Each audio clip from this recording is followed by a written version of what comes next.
पुण्यश्लोक अहिल्यादेवी होळकर शेतकरी कर्जमाफी योजनेअंतर्गत कोल्हापूर जिल्ह्यात आधार प्रमाणीकरणाचं काम सुरू आहे।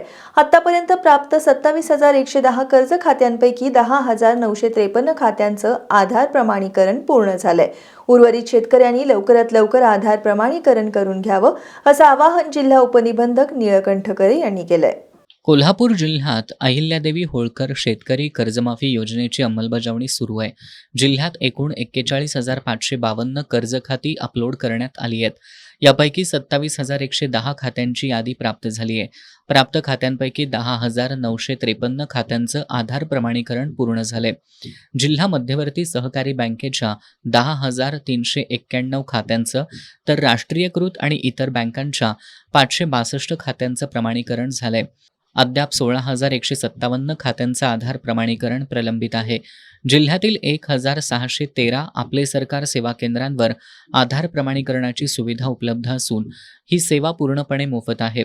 शेतकऱ्यांकडून कोणतंही शुल्क आकारलं जाणार नसल्याचं प्रशासनानं स्पष्ट केलंय।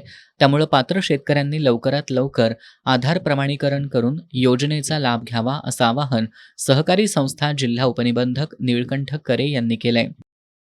पुण्यश्लोक अहिल्यादेवी होळकर शेतकरी कर्जमुक्ती योजना 2026 या योजनेअंतर्गत कोल्हापूर जिल्ह्यातून एकूण 41,552 शेतकऱ्यांची कर्ज खाती अपलोड केलेली आहेत।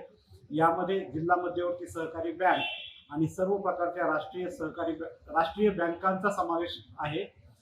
अपलोड केलेल्या 41,000 कर्ज खात्यांपैकी 27,110 कर्ज खात्यांची यादी प्राप्त झालेली आहे आणि ही यादी 24 जुलै रोजी सर्व ग्रामपंचायत, विकास सोसायटीची कार्यालये, सहाय्यक निबंधक कार्यालय आणि बँकांच्या सर्व शाखांवरती प्रसिद्ध केलेली आहे आणि त्याच दिवसापासून म्हणजे 24 जुलैपासून आधार प्रमाणीकरणाला सुरुवात जिल्ह्यामध्ये झालेली आहे।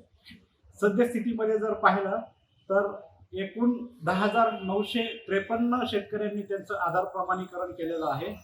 आधार प्रमाणीकरण करण्यासाठी महत्त्वाच्या ज्या बाबी आहेत ते म्हणजे शेतकऱ्यांकडे सोबत आधार कार्ड आणि ॲग्रीस्टॅग क्रमांक असणं अत्यावश्यक आहे। सर्व शेतकऱ्यांना अपील करण्यात येत आहे की त्यांनी ज्या शेतकऱ्यांनी ॲग्रीस्टॅग क्रमांक अद्याप नोंदणी केलेला नाही ती तात्काळ त्यांनी नोंदणी करावी। जिल्ह्यामध्ये एकूण 1,613 आपले सरकार केंद्र आहेत आणि या केंद्रांवरती आधार प्रमाणीकरणाचं काम सुरू आहे। ज्यांनी अद्यापपर्यंत प्रमाणीकरण केलेलं नाही आणि ज्यांचं नाव यादीमध्ये आहे त्यांनी तातडीने आधार प्रमाणीकरण करून घ्यावं, जेणेकरून पुढील रक्कम त्यांच्या कर्ज खाती वर्ग होण्यास मदत होणार आहे। हे आधार प्रमाणीकरण करत असताना आपले सरकार केंद्रावरती ही निशुल्क सेवा आहे। कोणतंही केंद्र आपल्याला कोणत्याही प्रकारचं शुल्क आकारणी करणार नाही। जर कोणत्या आपले सरकार केंद्राने अशी शुल्क आकारणी केली असेल तर त्याबाबतची तक्रार आपण सहाय्यक निबंधक कार्यालयात किंवा जिल्हा उपनिबंधक कार्यालयात देऊ शकता।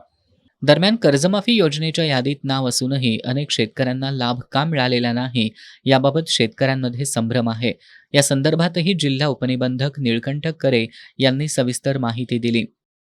या योजनेमध्ये काही अपात्रतेचे निकष दिलेले आहेत, जसे की ज्या शेतकऱ्यांनी इन्कम टॅक्सचा भरणा केलेला आहे किंवा जे पगारदार नोकर आहेत ज्यांचं वेतन मासिक वेतन रक्कम रुपये 25,000पेक्षा अधिक आहे, तसेच ठराविक सहकारी संस्थांचे पदाधिकारी आणि कर्मचारी।